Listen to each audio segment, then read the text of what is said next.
Today I'm talking to Shane Batista. Shane, you're from Cuba and you live now in the UK. And today we're going to talk about your different experiences of living in multiple countries. So thank you very much for being on the podcast today. Thank you. My absolute pleasure. I would like to start by asking you actually how many countries have you lived in? I lived, apart from Cuba, I lived in United States, Spain, and now the UK. Fantastic, thank you. And Thank you. I hear that your move from Cuba was something of a dramatic one. So would you be happy to share a little bit about the story that led you to leave Cuba in the first place? Absolutely. I'm going to try to make a less long of a story, but it all started, well, I always knew I was lesbian, you know, and Cuba was sort of had a communist regime back in the days. So it's very hard for someone like me, I was to just live there.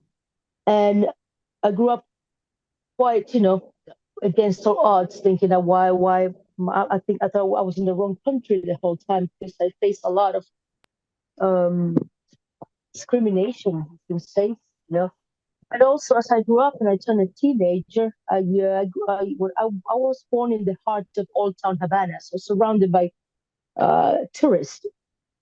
And so I find a way of living by getting tourists to go into what it was called the paladar, which in translated means taste buds. There were illegal clandestine restaurants in Havana, and so this is I'm gonna find a way of making some money here. And so I was taking the tourists to these paladares and selling them contraband cigars, and why not? So I was at the age of 16, 17. So there was this guy that was the head of the policeman in my town, and he didn't like me. He didn't like me. A few of my friends, female friends, they turned out to do something different. Like they went into like prostitution. Um, and but I that was not my thing. I prefer to just sell contraband cigars. I find it more risky, but I like it. So this head of policemen, he didn't like me at all. So one he was always harassing me really. And one day he arrested me, and I was 17. He arrested me for no reason at all, and he said like, "Well, you are harassing tourists." And I go like, "Well, I live in a place where the tourists are. I cannot move from here." And so you have no proof. So the guy basically used a lot of persuasive modes to make me work for him, to be a snitch. And so my mom was outside, and they released me, and I told my mom in front of him, "Mom, he wants me to be a snitch." And my mom is like, "Well, you're underage. You should not put you in this situation." And so my mom tried to escalate the complaint, take it further. But at that time was no result. And so one day I'm walking, I got chicken pox. My little brother gave me chicken pox. He's 17 years younger than me. And he gave me chicken pox. So I'm sick as a dog. And I'm walking my godfather's dog on the streets of Old Town Havana. And so all of a sudden, this police woman approached me. She's like, "Give me your identification. You need to go to you're getting arrested." I go, "What do you mean? Look how sick I am. I'm with the dogs. I know you getting arrested." So they put me in a van with the dog and took me to one of the police stations there. And I waited there for a long time. Told my mom, "Look, I told someone there was someone there who I knew who was getting released, and I go like, 'Can you take this dog to my godfather's and tell my mom that I'm here arrested?'" And my mom came and they told her that I wasn't there. And they deny, no, she has not been here. they took me that same day into prison. I was 17 years old, and they say that I was a danger to society. So there is a law in Cuba that is called a danger to society. So when someone doesn't work, it's like a social pariah, but it's not like that, because if you see uh, a surgeon makes £7 a month, so there's not really a lot for you to, to make a living. All I was doing just selling things to tourists, which they never proved. So they sent me to prison. My mom had to get a good lawyer. They released me, and I was 4 years on as a punishment. They put me to sweep the streets. There's nothing wrong with doing so if you choose to do that and get paid for it, but not as a punishment. So it was breaking me already. I'm 17 and I'm already 18, and it's just breaking me. So my stepdad gets me a job in a pharmacy to a bit better. And so I was there for 2 years until I was 20. And then one random day, I'm there in the pharmacy, and then this guy walks in. He's American, but he speaks Spanish, like Mexican American. And he tells me, "So what do you do here? The medicine I heard in Cuba." And I tell my son, I go like, "I'm not even allowed to speak to you right now because I could get back to prison." And he's like, "What do you mean?" I go, "Yes." And I go like, I'm interested in about what you have to say. At what time do you finish work? Or like 4. It's like, okay, so how about you walk 100 meters and I follow you, and we go to a safe place. And I was shaking inside. And I was okay. So finally we find a safe place. And this guy is like, "How about you going to America as an exchange student?" And I'm like, I laugh. I'm like, it's impossible. I mean, it's no such thing. There's no one has left the island. Legally, very few people have left the island, let alone me, to go to the States. No.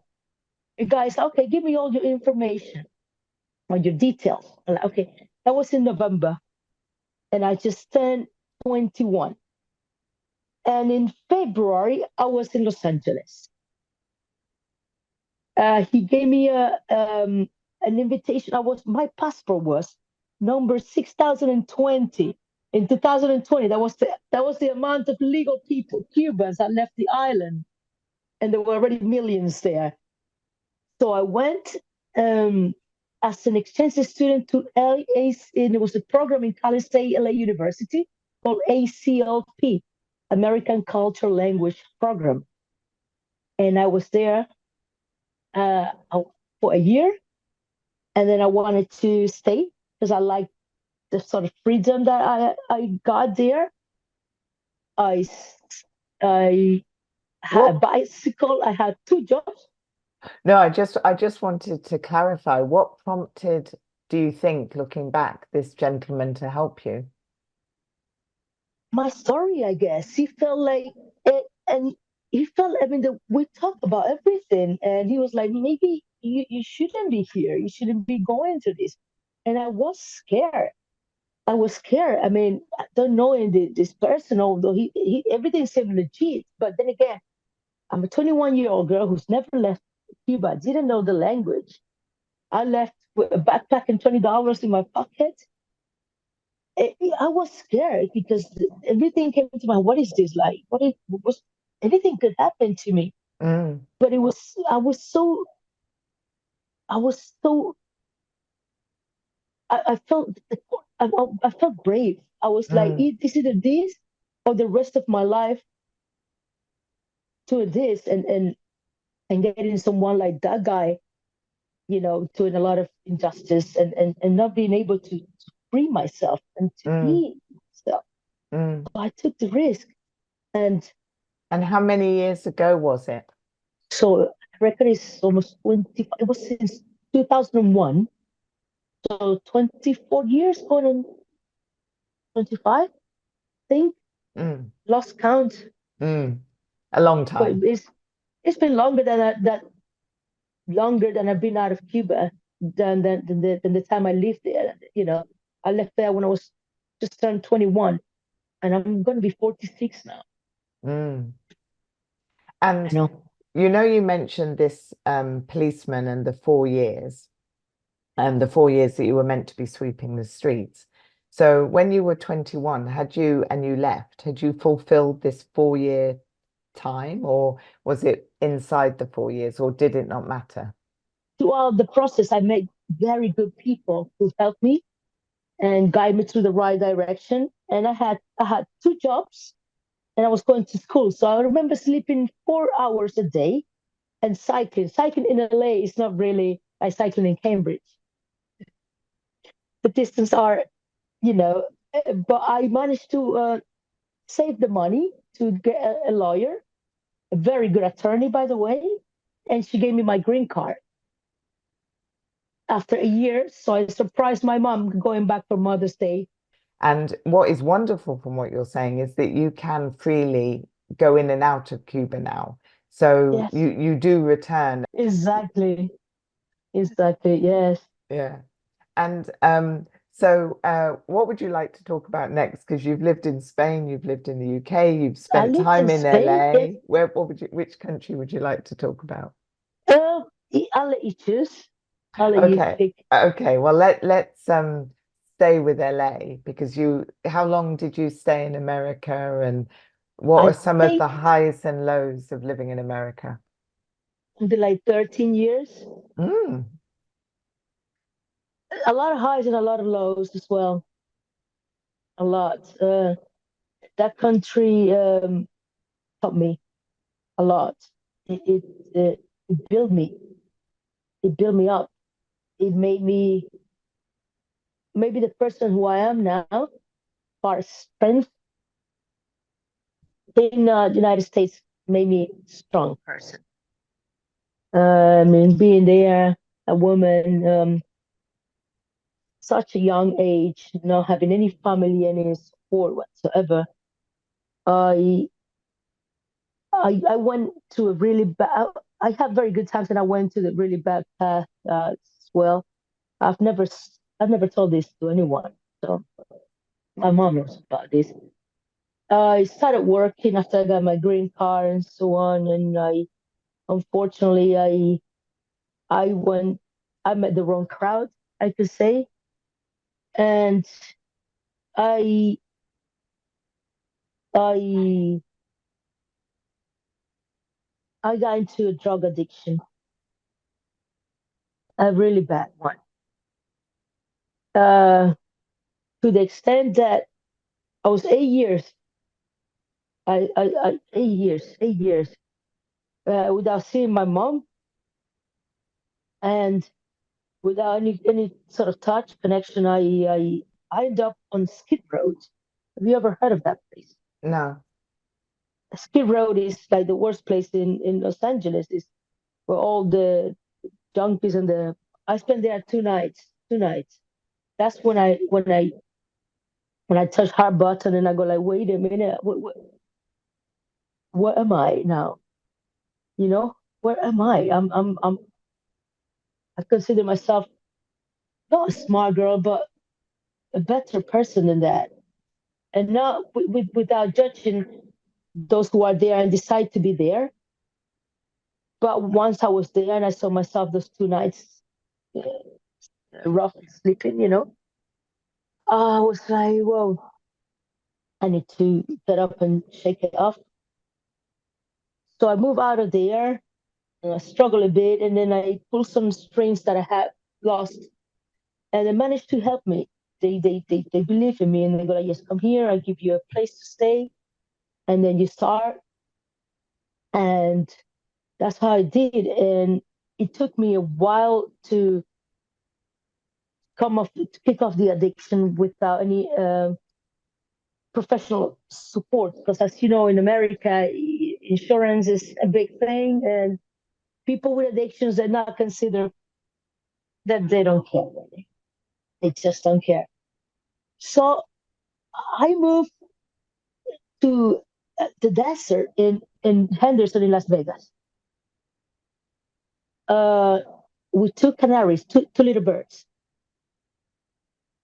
two little birds, just like the song from Bob Marley, but instead of three, two. And I just locked myself in that place. I I have money that my friends help me, instead of using it for the wrong reasons. I hire a flat like an annex in the desert, and I started painting. I started painting. I've never thought that I could do things like that. So all I was doing, the only touching and that I had with humans was when I was going to get some food, pay my rent, and go for take take the buy the stuff for to paint. But it was just me and my birds. They were free of the cage. They didn't have their feathers clipped. They were free in the room. And it took me a year to get ready to heal and to learn. And I was ready. I was ready. So I went back to LA to the friends and people who in the end believed in me. Mm. And ever since I'm clean and I'm happy to be clean. I mean, it was a really tough road to go. But the fact that I did it on my own and I'm so strong, Mm. I think is remarkable for me and for my family. I mean, the fact that my mom is happy and she's like, you have no idea how glad I am that you left that. That's that's part of the good thing in the late and the bad thing. It, Mm. it, it broke me and then it built me. Mm. And Yes, and and would you say some of I'm curious about your upbringing in Cuba, and you mention your mum a lot. So I'm curious about there you are in America without her support directly. I mean, you may have talked to her, but she wasn't physically with you to support you. How much of your Cuban upbringing, and the maternal influence would you say served you in building you back up, as well as the fact that you were in America, which clearly built you back up? I think my mom, coming from a strong woman, strong matriarch, good, which is my grandmother. I don't think I can ever meet stronger woman in my life than my grandmother. I've never seen her having any emotions. I've never seen her cry, never saw her smile. But she is the person that I love the most, I could say, in my whole life, Mm. you know? And this is probably one of the things I mean, she, she had 9 kids. She came to Havana from the countryside by herself, alone, with few kids already to raise, and she made it. She started cooking. That's one probably of the reasons why I'm a chef. She started cooking. She started doing anything, sewing, washing for the streets for people. She raised 9 kids on her own, away from her family. I mean, within the same island, but still, she went to the city, and it was still, eh, you know. So I think I got that from her, from my mother. I cannot say that I have a father role. Unfortunately, my father,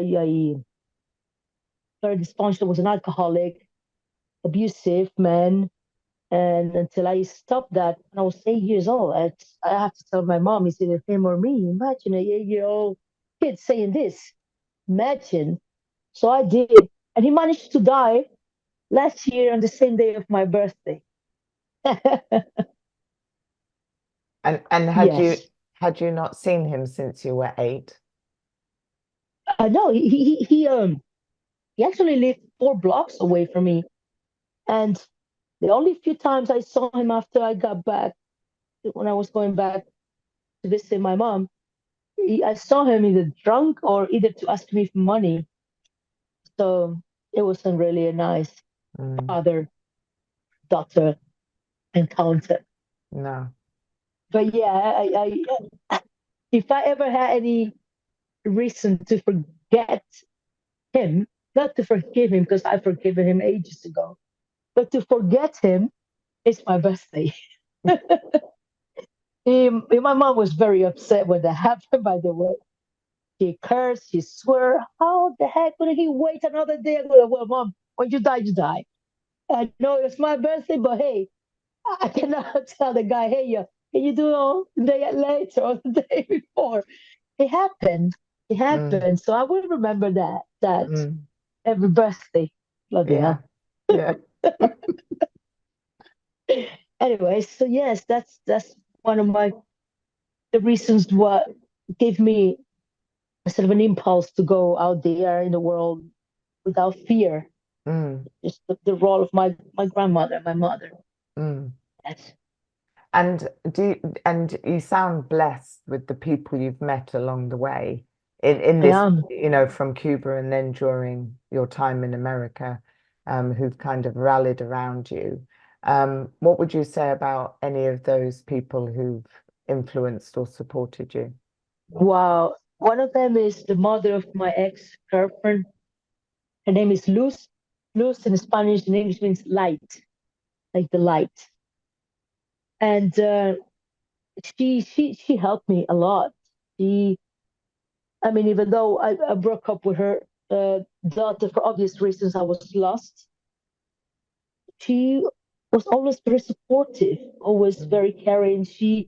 But she knew deep inside that I was sick, but I was not a bad person because I never really had any bad intentions to harm or hurt anyone but myself, mm, you know. And she was always there. She's still there. She's still there. She's still so there for me. And then another guy who I met also helped me. But I think hers played the biggest role in when I was there. It was like a mother role to me, really. mm. So there was a time where she gave me the true tough love. I did got that tough love from her big time. What did that But look that like? also the tough love she gave me. Yeah, yeah. Was it an ultimatum or what did it look like? Yes, it was definitely yes. It was the true definition of tough love. I got that. Where sit, draw the line What did she say? that I can help you anymore. Mm, You're on your own. mm, But the love was there. And I never ever uh, say, oh, what about a person? On the contrary, I go like, okay, I respect that. And I deep inside myself, I go, when it's time for me to heal, I will come back. And I know you will be there. And she sure was. enough, she is. Yeah, still is. Yeah, She absolutely. is. And Yes. and then something then prompted you to move from America to where did you go next? Was it England you went UK, to? Yeah. England, yes. Because I felt that I already did it all there. And it was not, even though if I got better, it's like when you break a glass and you try to put it together, the cracks are there. Just cracks. You look at them and you go like, okay, I can drink from this glass with the cracks, make it ugly. And that was me. A broken glass that was pulled up together but still have the cracks. And I didn't want to be a cracked glass. But in the meantime, I needed like sabbatical year. So I went to Cuba and a whole year with yes, before I came to the UK. I came in the year 2011, was March. I came from Cuba on flip-flops and shorts, and I almost died when I arrived at Heathrow Airport.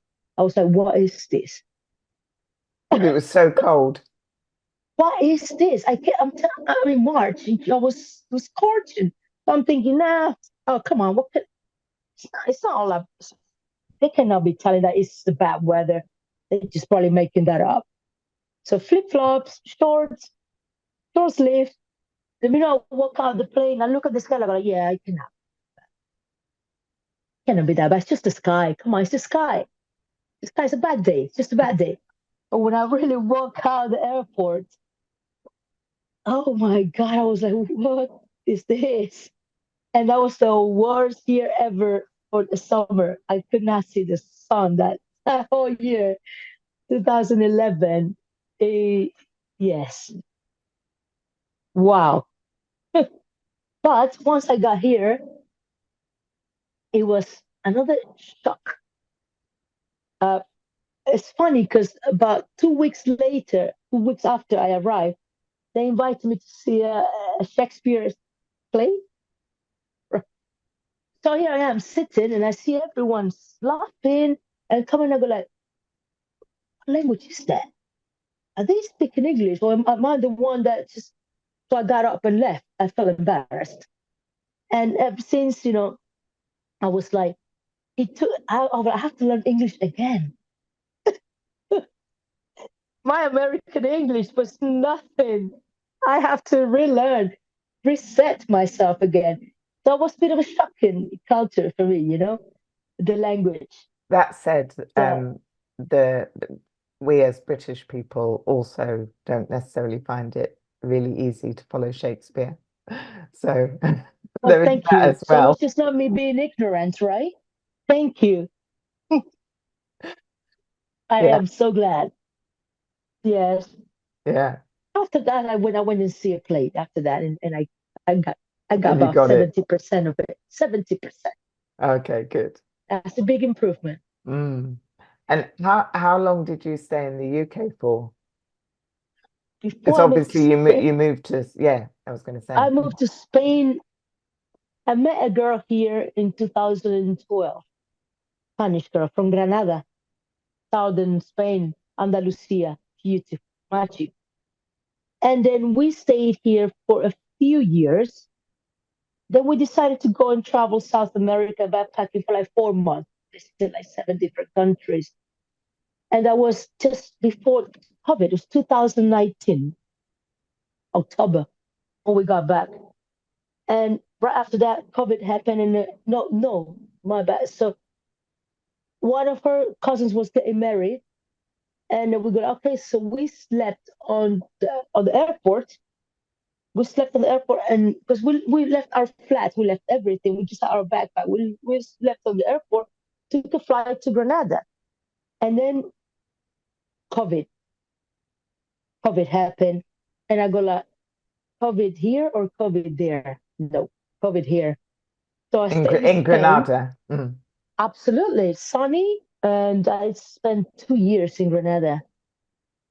Magical. I adopted a dog called Frida, an absolute legend, an absolute legend who I miss a lot. I do miss it a lot. My days in Spain were a bittersweet, if you want me to talk about it. Yeah, go ahead. It's a bittersweet because it was lovely. I mean, the language, the culture, very similar to the Cuban culture, very similar. Andalusia, southern Spain, is very similar to the Cuban culture. The food, I mean, being a chef, oh my God, you know, but always a but. I find it very, very hard to get a job there. So I started walking dogs for 5 years a day. Yes, ma'am. For how much? 5 years per day. €5 a day. Wow. Yes, wow. I managed to gather 4 dogs. €20. Mm. But still no. I applied in many places. Uh, I mean, my CV. So I seen a lot of places where they needed people to work as front of house, like a waiter or chef. And I dropped my CVs. I mean, I speak English, Spanish, speak Italian, and I'm a chef. I'm a chef. And I see that they completely ignore me, they didn't acknowledge me. And I would go to that place the following week. to see to get some sort of, okay, you guys decided anything? And I see someone there working, like a white person, blonde, thick, long hair. I'm sorry, I don't mean to discriminate or judge, but probably didn't have the qualifications that I. So that was my first turn off. Another one was I applied for a job as a chef, and then through an agency. And the lady at the agency is like, "Can you send me a picture of you?" I'm like, "You're gonna hire me for my looks, or okay?" So I sent her a screenshot. Shaved her, and she's like, "Oh, right, can you put some makeup on?" And I go, "Excuse me, uh, for the job I'm applying for, I don't think I'm not applying for a modeling agency. I'm applying to cook. All I need you is just to give me the opportunity to do that, and I'm not gonna apply some makeup on me."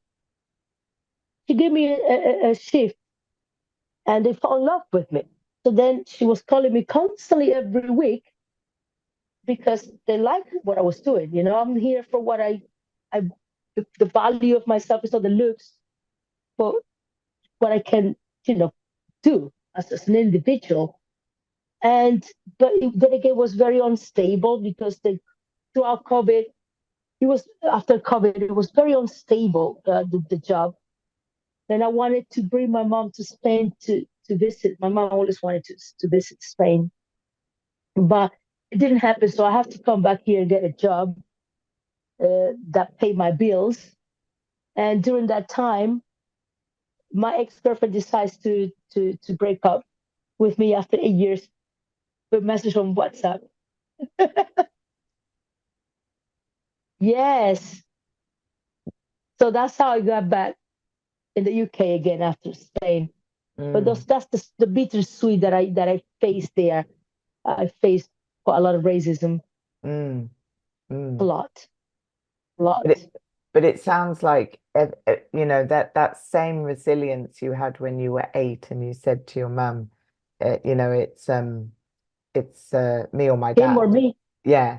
And with the lady who was doing the recruitment for this particular job, she wants to see you with makeup on, and you're like, but that's not the job I do. I'm here to do this job.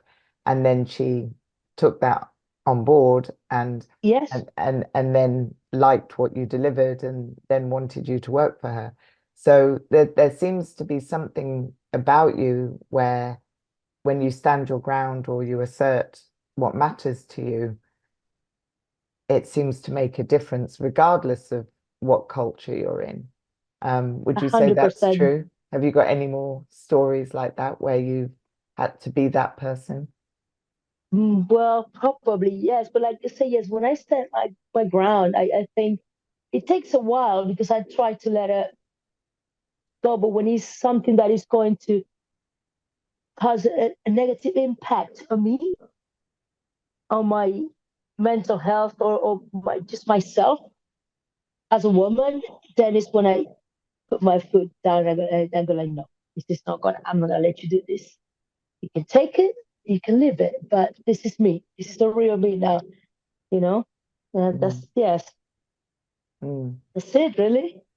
And so there's been a reason to leave a country every time. You know, you talked about the broken glass when you left America, and but you're still you. Obviously, I don't describe you as a broken glass, but I want to revisit what you meant, what you said about that, because then you went to England, then you went to Spain, now you're back in England. How do you relate to yourself now? You're not a broken glass, are you? No, That's I'm been put not. back together. Okay, good. Absolutely no. I think that broken glass is probably in the charity shop somewhere for someone else maybe to pick it up. I don't know. Mm, I'm actually, when I build my own glass now. Like when you I mold myself. I did some work. I learned. So now I'm not gonna say I'm a tiny, spotless glass, but I'm a glass. a I'm whole a glass. Yes. a whole glass, a drinkable one, a one that you can just put there and say, okay, that's okay. Mm, Yes, I think I've done it. mm, And there's a lot more to do to polish it, definitely. mm, Because every day you get dust, you get webs, but it's just a matter of just polishing it a little bit and make it look okay, feel okay to drink off that glass. I don't know if it's too metaphorical, but that's how I feel. mm. That's lovely. And and how has England served you or not served you in any of that? So, I mean, so far so good. Like I say, it has its bits and bobs, but I'm comfortable. I cannot call it a home. I don't think I can call anywhere a home, not even Cuba. I mean, Cuba's a home now because my mother is there. But when she's no longer there, then it's probably not a home. It's just going to be a place to reminisce and a place where my roots are, but not a home. I don't think I'm able to call something a home just yet. I don't feel Mm, comfortable calling anything home. mm, I might go somewhere else tomorrow, the most intrigued place on earth, and then I go, like, wow, this is home for me then. But mm, England has been okay, been okay. It has welcomed me, all right. Um, with all the, I mean, there's no perfect society. We all mm, know that. But I felt okay. Cambridge is quite a safe place to be, and I feel comfortable. I, mm, I I feel comfortable. Yeah, good. I'm not happy. Not happy, but I'm comfortable. And what when you say you're not happy, you mean in terms of all that you're up to and doing, there's more that you would like. Yes, because I'm definitely. Every day is a new day. I just need to. I cannot. Happiness is very ephemeral. Happiness is like happiness can last a minute, and the day has 24 hours.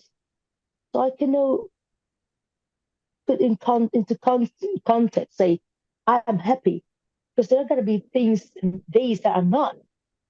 So Mm, comfortable is the word that I want to use, and mm, comfortable is good. mm, yeah.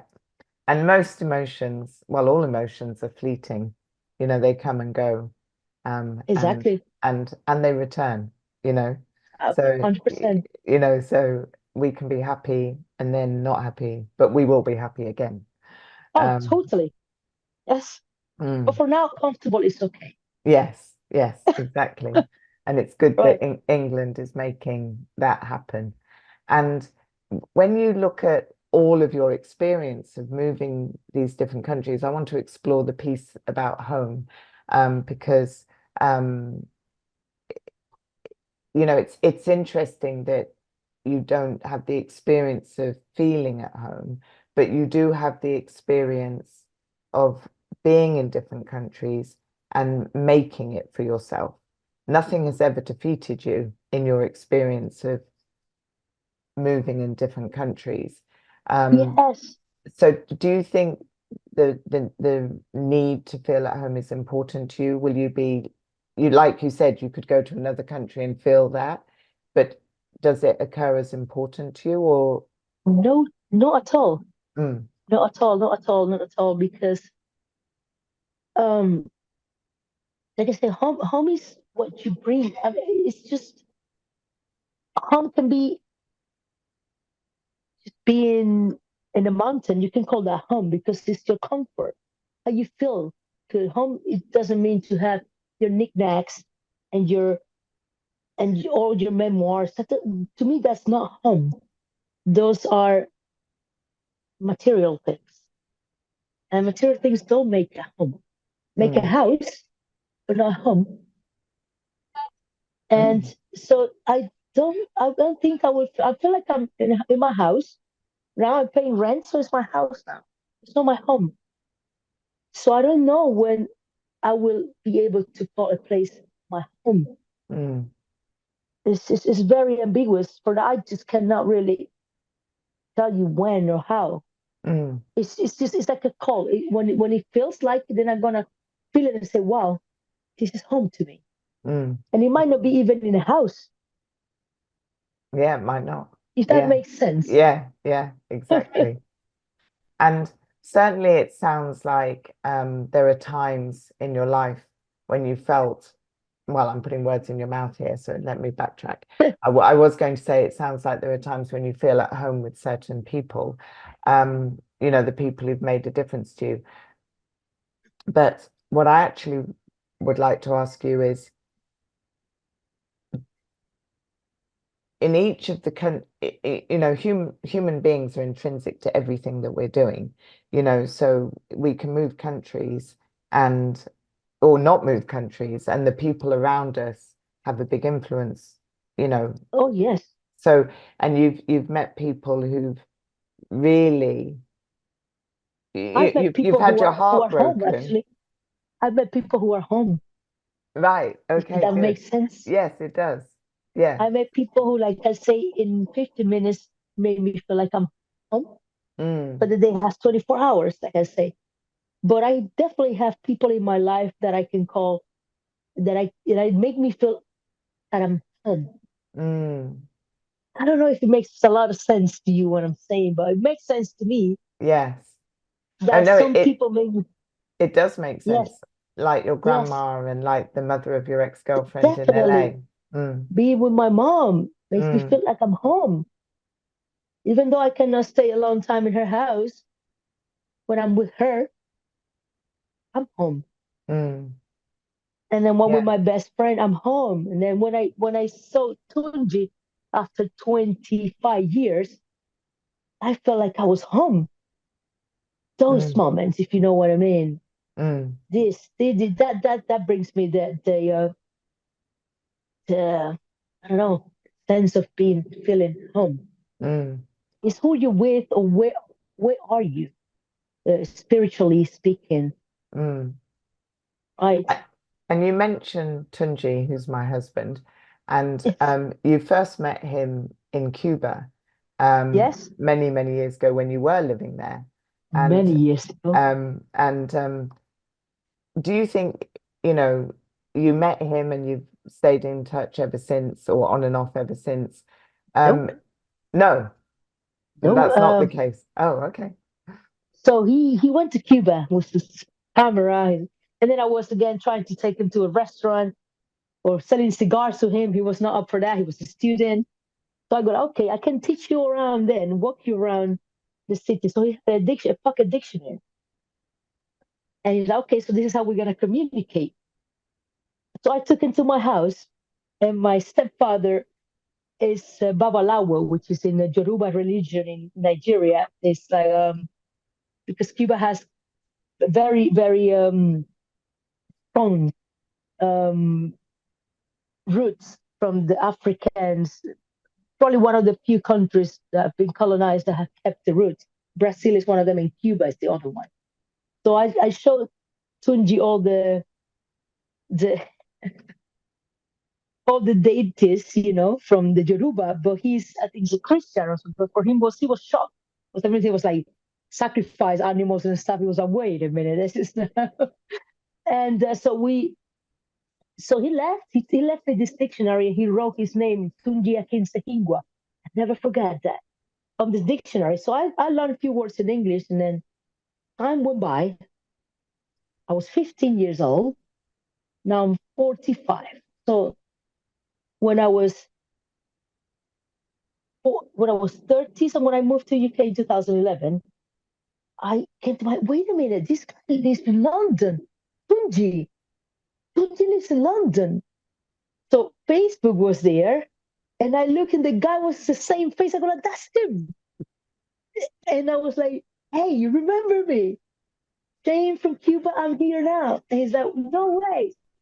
He was in Leeds. I reckon that I want to come visit you. And I go like, whoa, this is awkward. I haven't seen this guy, haven't any touch and contact with this guy for 25 years. Then I come to my house. Okay. So I was waiting and I was home alone because my ex-girlfriend was at work. And when it was him, he opened the door. I opened the door and I just hugged him like it was a friend that I didn't see from last week. I snatched, it was home. It was home. It's like in 25 years, that never happened. 25 minutes, maybe. It felt like 25 minutes happened. And I was like, whoa, hug each other. Come in, here's your bed. let me cook for you, let me show you around. And it was the most natural thing on the, it didn't feel awkward, it didn't feel like we'd never been in touch. It was just, it's home. See? Mm, It felt like home. It's amazing. Yes, Tunji, man. Yes, yeah, lovely. that is so great. It Mm. is. It is. Yeah, so people at home.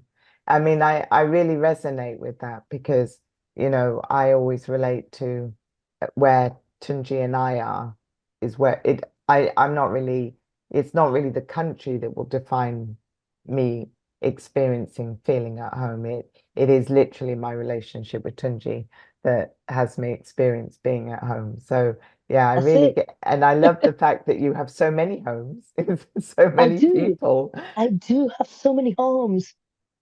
I do for a small period of time, but it's good Yeah. until I feel like I have my own home, Mm, my own personal spiritual home. mm, I'll get there. mm. And Well, I'm not searching for it. no, no, exactly. No. And do you have any countries that you kind of daydream about living in? Or, Yes, Mexico. ah, and what prompts that? Oh gosh, Mexico is such a rich country, even though it's unfortunately it's going through what it's going. Mexico is it's such a rich culture. It's such a beautiful. I mean, it, since the Mayans and the Aztecs, they taught us the greatest mathematicians ever, astronomers ever, talking about 600 years ago. And the pre-Hispanic cuisine in each region of Mexico, which is a massive country, is mind blowing. The food and the place that I would love to retire, maybe I don't know, is Oaxaca. Mm, Oaxaca, yes, never been there, but it's just calling me to go. It's Oaxaca. Even the name yeah, sounds great. And sounds great. Yes, and I've are been to you Mexico I was going to ask, you have been to Mexico? many times. Yes, because I Mm, lived in LA, so I used to drive to Tijuana, and so I've been to Mexico, and it's amazing. I love it. I love the culture, the richness of it, the humble of the people. It just it's beautiful. I love Mexico. I do more than Cuba. Don't tell this to my mom, but she won't understand anyway because it's in English. when you reflect on your life and you look back at your experiences of, being raised in Cuba and then moving and each there seems to be quite clear chapters and evolutions in your life. Are you grateful for your experiences of moving countries? Very grateful. Hmm, Very, very grateful. Because I when I move countries, I don't move the country as a tourist. I move it as a traveler. There's a big difference between a tourist and a traveler. say more about that. Traveler, a tourist just goes there for the fun, for the historical. A traveler goes there for maybe to gain something that is going to stick to you for the rest of your life. Experiences, moments, anything. A traveler is always on the move, always. And that's me. I'm a traveler. Hmm. Yeah, it's interesting that you use the word traveler, because in England and in loads of countries, you have gypsies and travelers and people who are Yes, constantly moving. Um, and maybe you're similar, but you don't stay I within think one so. landmass. You move A from hundred percent. I think I country have to a country. traveler's soul. I do have a traveler's soul. Yes, they say in Spanish, gitana. Yes. My mom says she's a gitana, so maybe from there, Mm, where I get it. mm. Yes. And do you see any other possible places other than Mexico?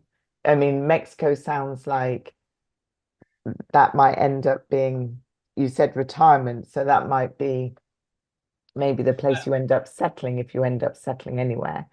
Do you see somewhere in between? No, no, And not really. and do you like being a tourist as well? Do you enjoy going to different countries I for love the sake I of love travel. I love traveling. I'm not a tourist. so you like doing it like you did in South America when you can go for several months? Yes, I go to places now. Like as a matter of fact, in September, I'm going to Croatia. But my life fits in a backpack. I'm not gonna go to the tourist trap.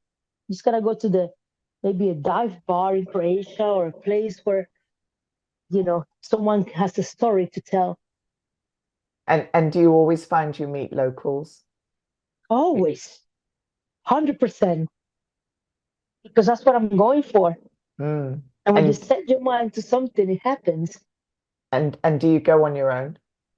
Always love it, love it, love to travel on my own because it's about me and my experience, not about others. Being selfish and why not? Yes, about Mm. my experience. I don't want to share my experience with someone else unless I tell it. But leave it. You live your own experience, and I live my own. So when I travel, I want to just not tell you, oh, should we do this for in half an hour? No, no, no, no. I have my own freedom. Mm. And Love being a solo travel. Yeah. no, I was only going to wonder if you feel that through being a solo traveler that and because you're very sociable and gregarious, you meet people. So through through being that way, you must have insights into countries that you might not get if you're literally being a tourist. Exactly. Mm. That's the benefit of being a social bee. Exactly. That's very true. Yeah, Yes, wonderful. Amazing. Well, I really thank you. I'm delighted that you came on today's podcast. Thank you for being so incredibly open and my sharing absolute pleasure. all of it. Thank you.